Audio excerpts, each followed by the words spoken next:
ધારાસભ્ય ચૈતર વસાવાના પત્ની શકુંતલા વસાવાના જામીન મામલે આજે ગુજરાત હાઈકોર્ટમાં સરકારી પક્ષના વકીલ દ્વારા વિરોધમાં સુનાવણી કરવામાં આવી અને હવે આગામી 22 જુલાઈના રોજ આ મુદ્દે મહત્વનો ચુકાદો આવવાનો છે ને જેના પર સૌ કોઈની મીટ બંધાયેલી છે। શું મામલો છે વિગતે વાત કરીએ।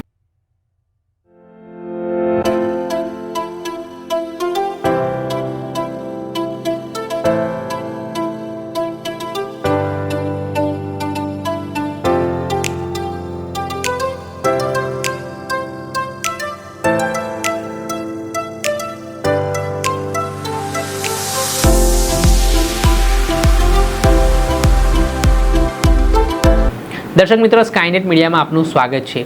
बात करिए तो डेडियापाड़ा धारासभ्य चैतर वसावा हाल आ समग्र घटना में जे वनकर्मी ने मार मारवानो केस हतो ते मामले गुजरात हाईकोर्ट में तेमनो केस चाली रह्यो छे ने શકુંતલા वसावा ने खेडूतोना जामीन मुद्दे जे गई काले શકુંતલા वसावाना वकील तरफथी जे दलीलो छे ते कोर्टमां करवामां आवी हती ने बीजी तरफ आज सरकारी पक्षना वकीलो द्वारा दलीलो करवामां आवी।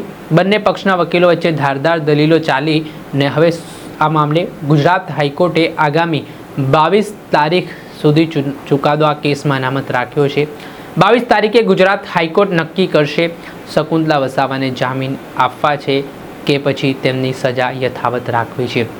धारासभ्य चैतर वसावानी पण मुश्केली दिवसे ने दिवसे वधी रही है, केम के तेओनुं धारासभ्य पद एक तरफ जोखममां छे, बीजी तरफ आदिवासी समाज में रोष पण भभूकी उठ्यो छे ने अवारनवार जे धारासभ्यने जेल मोकलवामां आवे छे तेने लईने तेमना समर्थकोमां शुभचिंतकोमां भारे नाराजगी अने रोषनी लागणी पण जन्मी छे ने आ समग्र परिस्थितिना पगले हवे आगामी दिवसोमां जे आ कोर्ट प्रक्रिया छे ने आम आदमी पार्टीना नेताओ पण डेडियापाड़ामां एक विशाळ संमेलन योजવાનો कार्यक्रम करी रह्या छे चैतर वसावाना समर्थનમાં। त्यारे नवा जूनीना एंधाण पण मानवामां आवी रह्या छे। जोवानुं રહ્યું કે કઈ રીતની પરિસ્થિતિ આગામી દિવસોમાં નિર્માણ પામે છે તે આવનારા સમયમાં ખબર પડશે। દર્શક મિત્રો, આવા જ વિડીયો જોવા માટે તમારી નવજીવન વિડીયો જોવા માટે સ્કાયનેટ મીડિયા જોતા રહો, લાઇક કરો અને વધુમાં વધુ શેર કરો।